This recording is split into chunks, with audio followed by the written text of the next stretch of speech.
And as Polly was just saying, the number of refugees who have left Ukraine is now over 2 million. This is in the first 13 days of the war, and 5% of the population of Ukraine has fled the country.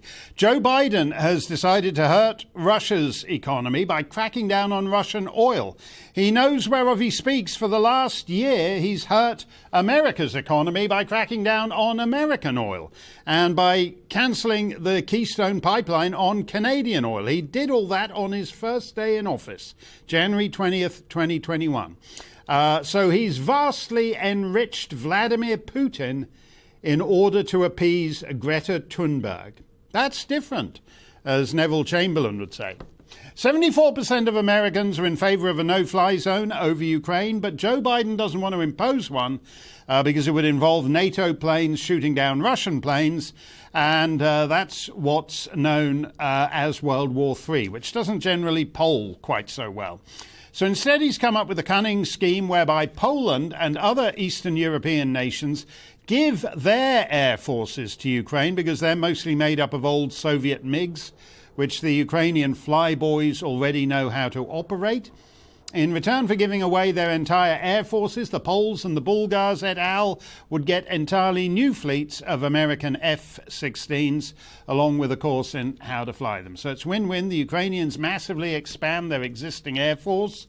The Eastern Europeans get brand new air forces. Actually, it's win-win-win. The US military-industrial complex gets a boatload of new orders paid for by US taxpayers. And in fact, just in the last hour or so, the foreign minister of Poland has announced that they are immediately deploying all their MiG-29 jets to the Ramstein air base, that's a US air base in Germany, and placing them at the disposal of the government of the United States of America.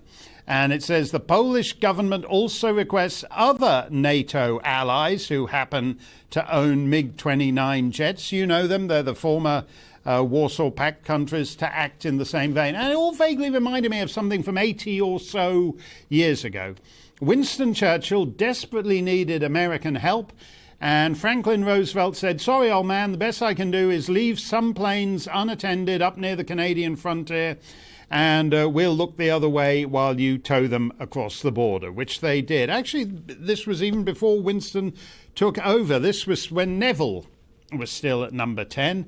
And this is the Alberta farmer, Joe Wilson, with his two horses, Prince and Fred, dragging a Lockheed Hudson bomber off US soil and across the Alberta border into His Majesty's dominions. Joe, Prince and Fred were paid between them $3 per plane, and the Royal Canadian Air Force briefly became the only air force on the planet with horses on the payroll. And over in Britain, the RAF eventually got its much-needed extra planes. Why the subterfuge? Because back then, January 1940, America was a belligerent in the war, was not a belligerent in the war. America was not a belligerent in the war and didn't wish to be seen as entering in the war. So, however imperfectly, it's kind of analogous to now. The main difference is that nobody knew about any of that back then. In fact, most Americans were entirely unaware of those events on the Montana-Alberta border until they were briefly mentioned in the recent Winston Churchill biopic starring Gary Oldman, Finest Hour. Whereas the machinations to put Eastern European NATO warplanes in the skies over Ukraine are all over the front pages of the newspapers, which is odd. If it's a cunning plan, why is it out in the open?